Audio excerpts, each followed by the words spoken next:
is Jonathan Aguilar here for Pro Boxing Fans. I'm joined all the way from Vegas on Zoom, Mr. Michael Hunter, the Bounty. Two fights I want to get your opinion on coming up. Anthony Joshua against Oleksandr Usyk. You fought Oleksandr Usyk. Break it down for me. How'd you see it go? I think that this is a great fight for the fans, for boxing people. I think that real boxing fans would like to see this because it's such a different styles make fight situation. One, we have a big brute, who's still learning on the job, and then we have another guy who's, has been, at the top of his game and is not going to do too much changing, but has competed at the world level for a long time. Even though they're both gold medals, I just feel like Usyk's gold medal is a little bit more, I wouldn't say well-deserved, but earned. It was a little harder for his route, and you have to be a little bit more detailed and tedious. And he wasn't from England or not. He didn't have the home court advantage or whatnot. But so I think this is a very good fight. If Anthony Joshua wins in great fashion or in good fashion, I think that you have to tip my hat off to him and give him all the credit in the world, because I think this is a really tough fight for him. I think Usyk, he hasn't looked his best as heavyweight, but this is the type of fight that I feel like he's gonna excel in. When it comes to certain pressure and certain fights, he's gonna take it up a notch, and I could just see him winning by decision, or actually I could see him losing by decision as well. It being a very close fight. I don't think Anthony Joshua knocks him out. Not to say it's not possible, but I just think Usyk's gonna be very defensive minded, and that's gonna make for the type of fight that is gonna make for.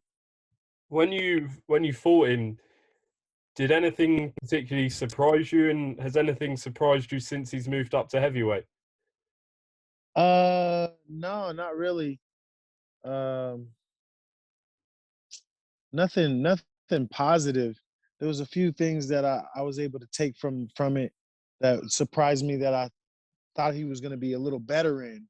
But other than that, he's there's no secrets about him. He's very efficient. He has a lot of, he's an endurance type of fighter.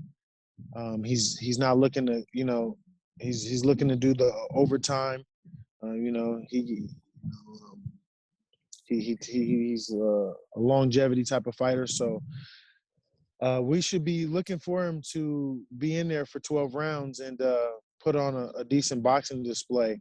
I think that Anthony Joshua is going to, do the best that he can to give him some tough rounds, and he'll end up trying to make some adjustments and probably a little bit more safer than what he was even doing in the first couple of rounds. But I see that fight going to be in this decision. Okay. Tyson Fury, Deontay Wilder, the trilogy. Believe you've sparred Fury, if I'm right in saying, not 100% sure on that. But what's your thoughts on that? Yeah, I did work with them right before the whole little team got a little COVID situation.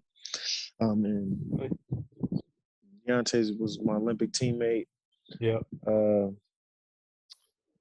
I think that fight, I still edge it out to Tyson Fury. A lot of people, a lot of people quoted me on me saying that he wasn't looking too good, but he still looked good enough to beat Deontay in my eyes. And he did that off the couch the first fight. So I really think that he has the advantage here, mentally, physically. I think that, he skill-wise, I think that he edges the fight out. It's hard for me to go against the better boxer, especially when we've seen what we've seen in the first two fights. So I hope they would quote me on that as well, that I think Tyson Fury will kick Deontay Wilder's butt in his third fight.